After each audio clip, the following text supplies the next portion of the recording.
Welcome to smart commerce and management hub. Smart commerce and management hub లో ఇవాళ మనం లైబిలిటీకి ఎక్స్పెన్స్కి difference చూద్దాం. ఓకేనా? లైబిలిటీ అంటే ఏంటంటే ఏదైనా అమౌంట్ని మనం కంపల్సరీగా ఫ్యూచర్లో పే చేయాల్సి ఉంటే దాన్ని లైబిలిటీ అంటారు. అంటే ఇంకా మనం పే చేయలేదు, పే చేయాల్సి ఉంది అనమాట. ఎక్స్పెన్స్ అంటే ఏంటంటే కాస్ట్ ఇన్కర్డ్, అంటే ఆల్రెడీ మనం ఒక అమౌంట్ని పే చేసాం, అంటే ఒక ఖర్చు అనేది పెట్టాం. ఎక్స్పెన్స్ అంటే ఏంటంటే ఖర్చు అనేది పెట్టాం. దేనికి పెట్టామంట? టు ఎర్న్ రెవెన్యూని ఎర్న్ చేయడానికి పెట్టిన ఖర్చు ఇన్ ద కరెంట్ పీరియడ్, ప్రెజెంట్లో పెట్టిన ఖర్చు. ఓకేనా? ఫర్ ఎగ్జాంపుల్ ఈ ఇయర్లో పెట్టిన ఖర్చు. ఓకేనా? దాన్ని ఎక్స్పెన్స్ అంటారు. ఎగ్జాంపుల్ చూడండి, ఇప్పుడు వేజెస్ ఉన్నాయనుకోండి. వేజెస్ అనేది ఎవరికి పే చేస్తాం? మనం లేబర్కి పే చేస్తాం. ఎందుకు పే చేస్తాం? లేబర్ మనకి వర్క్ చేస్తారు. ఏం చేస్తాను? ప్రొడక్షన్ ప్రొడ్యూస్ చేశారనుకోండి. ఆ ప్రొడక్షన్ తీసుకెళ్ళి మనం ఏం చేస్తాం? సేల్ చేస్తాం. సేల్ చేయడం ద్వారా మనకి ప్రాఫిట్ అనేది వస్తుంది, రెవెన్యూ అనేది వస్తుంది. అంటే ఏంటంటే మనం ఏదైనా ఎక్స్పెన్స్ పెడుతున్నాం దేనికోసం?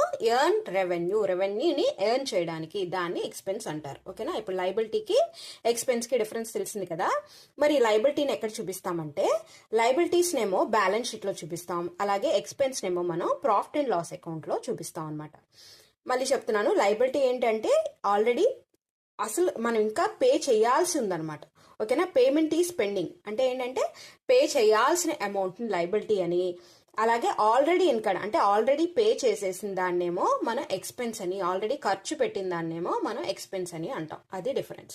దీనికి ఎగ్జాంపుల్స్ ఉండి లైబిలిటీస్లో క్రెడిటర్స్ అంటే ఎవరు? మనకి అప్పిచ్చిన వాళ్ళు అంటే మన ఫ్యూచర్లో వాళ్ళకి అమౌంట్ పే చేయాలి. బ్యాంక్ లోన్, అలాగే బ్యాంక్ నుంచి లోన్ తీసుకున్నాం అంటే బ్యాంక్కి ఫ్యూచర్లో అమౌంట్ పే చేయాల్సి ఉంది. బిల్స్ పేయబుల్, ఓకేనా? బిల్స్ అనేవి పే చేయాల్సి ఉంది. రెంట్, శాలరీ అవుట్ స్టాండింగ్ అంటే బాకీ ఉన్న రెంట్, శాలరీస్, ఇవన్నీ కూడా లైబిలిటీస్. అంటే ఎందుకని ఫ్యూచర్లో మనం పే చేయాల్సి ఉంది.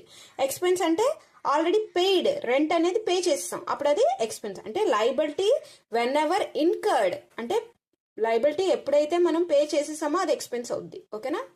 అది మనకి హింట్. శాలరీస్, వేజెస్ ఇవన్నీ పే చేసేసాం కాబట్టి ఇది ఎక్స్పెన్స్. ఓకేనా? Thanks for watching.